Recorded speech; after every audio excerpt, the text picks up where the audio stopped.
Alright, we're recording? We're good? Alright. What's up? So, today, factoring trinomials, part 2. So, we started out last week factoring the trinomials. You guys learned the little x method, very good. So, just a quick review. Right? So, we had something like x squared minus 5x plus 6. And you named the x. And I said multiply these, put the 6 there, negative 5 there. What two numbers work? Negative 3, negative 2. Good. Negative 3, negative 2. And we divide by what's in front there. And lay the fractions down. X minus 3, x minus 2. And we factored it, right? Yeah. Yeah, very good. So we're going to continue with that. But those of you who are observant noticed on day 1, or part 1, the coefficient of x squared was always 1. 1. Now So then that becomes a question, what if it's not 1? And what do you think my answer to that is? Say, it's the same thing. It's the same thing. It's the same thing, that's right, good job. That's what's up. So again, multiply those two numbers together. So 2 times 7? 14. So don't just put the 7 here. That's not what we did last week. Every time we did it, I drew these and I said we multiply those. So 7 times 2, 14. Bring down to 15. Again, what two numbers would work there? 14 and 1. Very good. 14 times 1, 14. 14 plus 1, 15.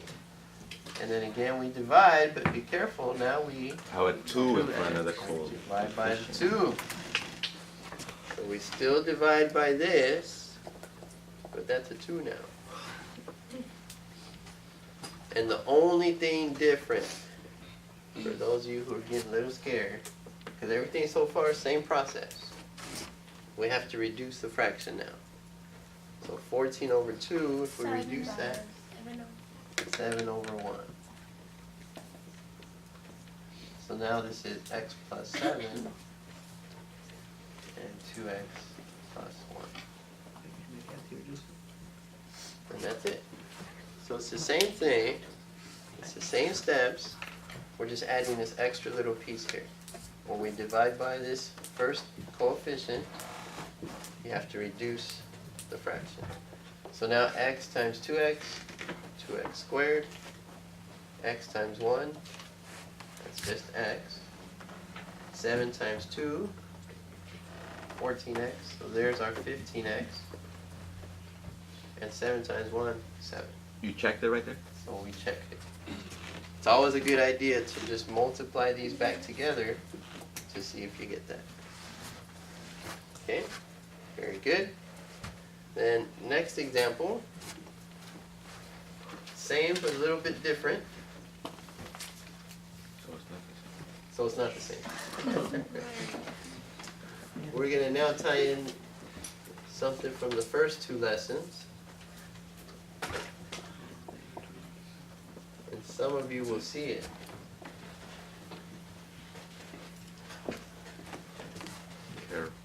Careful. 24, 32, and 8. You could. You notice that all 3 numbers are divisible by 8. So some of you see that from the first lesson. We factored out the GCF. GCF. So take out the GCF whenever you have a GCF. So the first thing you should do is check every single term. And you say, hey, those terms, they have a GCF. So you have to factor out that GCF. And we did that. We practiced that. So now we're just putting that idea together with this. So what would be left? 3x squared 3x squared minus 4x minus 4x plus 1. Good. So you haven't forgotten GCF. Excellent. And are we finished? No. That's step 1, right? Step 2 is now we have to Factor. factor it. So you kind of just leave the 8 out there for now, and we factor this. what we got left. So 3 times 1, 3. Put the negative 4 down there. Find your two numbers. Negative 2 to 1. Negative 3, negative 1. Right? If we multiply those two, we get positive 3. And if we add those, we get negative 4. And again, divide by 3. But what do we have to do? What do we do to the fraction now? We reduce it. So that 8 is still out there in front. See how up here the 8 was outside the parentheses? You just bring that 8 down and he's still outside your parentheses. And then you have x minus 1 and 3x minus 1. And that's it. So not too difficult. We're just putting this idea of GCF together with factoring. So that's the first thing we would do is take out the GCF. And then we factor, just like we did all last week. Divide by that guy, and then reduce. Questions up to there? No? All right. So then you guys try this one.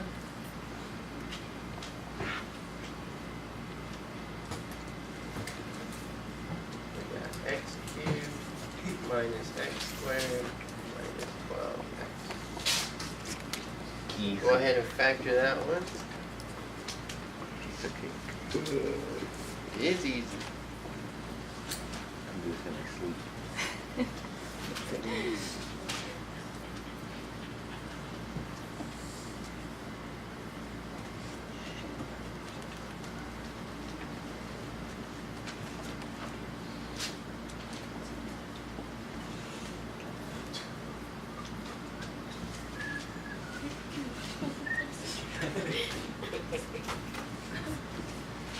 Are we finished? A couple of you. Okay. Where would we start? The X outside. That's right. Greatest common factor, and the greatest common factor is X. X. That's what's up, Roy. And again, when we factor out, we subtract the exponents. So 3 minus 1, X to the second x to the second. minus X minus 12.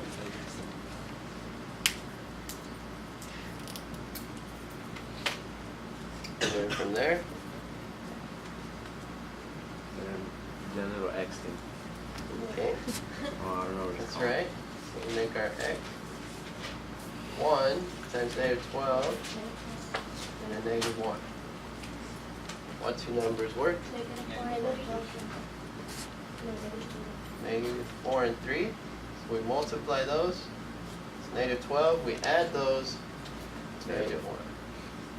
Divide by the coefficient here. So that's a 1.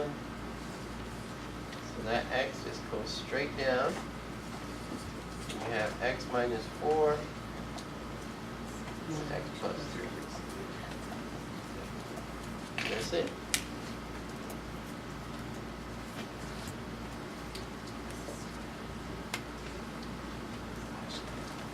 And one last example, and you can get to your homework.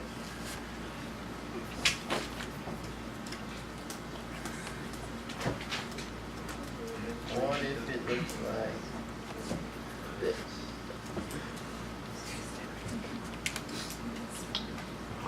Four x squared minus 16.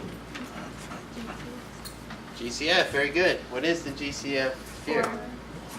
4, good. 4 divides into both of those. So we take the 4 outside. If you divide them, what do you get left? What's left? Minus 4. X squared minus That's what's 4. up, Lourdes. Good. That's what's up. Then can we factor this? Yeah. Oh, Yes, we can. Be careful. Remember now, that middle term, the x is missing, so it's like a 0. Oh. So I showed some of you, you could think of it as a 0. If that helps you.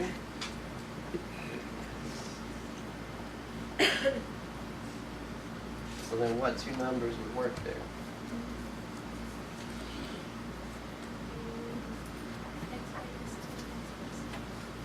Minus 2 and positive 2. If we add those, we get that 0, We which multiply means it there's by no negative. x here. And you multiply them, it's negative 4. So you get x minus 2, x plus 2. And some of you, if you've been doing your homework and paying attention and you like patterns, Yeah. you learn the pattern. Learn it. What's the square root of 4? 2. 2. One's negative, one's positive, you're done. Okay, so whenever you have this is called the difference, because we subtract, the difference of two squares. That's right. So whenever you have the difference of two squares, you just take the square roots. One's positive, one's negative. Or you could do this. Okay. Very good.